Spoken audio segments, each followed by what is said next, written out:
Panginoon naming makapangyarihan sa lahat, iligtas mo po kami sa panganib ng bagyo. Hinihingi ko, Panginoon, ang proteksyon mo sa lahat ng mga nasalanta ng bagyo, especially po sa Visayas, Bicol region na nagdaranas ng matinding ulan at pagbaha.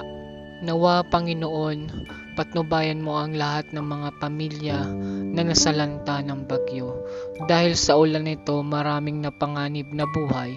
Nawa po ay proteksyonan niyo sila, bigyan niyo po sila ng lakas ng loob na malampasan ang bawat pagsubok na ito. Inilalapit ko rin po ang bawat pamilya na nawalan ng bahay, nawalan ng tirahan dahil sa matinding pagbaha. Nawa po ay lagi po silang ingatan niyo, Panginoon. Bigyan niyo po sila ng sapat ng makakain at maiinom. Nawa po, Panginoon, bigyan niyo pa po kami ng mas marami pang biyaya at ipagkaloob niyo sa amin ang magandang panahon na darating.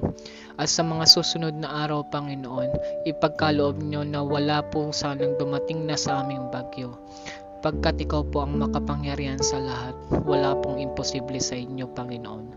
Inalalapit ko ng buong puso, protektuhan niyo po ang bawat pamilya, luklukin niyo po at proteksyonan niyo ng inyong banal na dugo, Panginoon, ang bawat isa sa amin.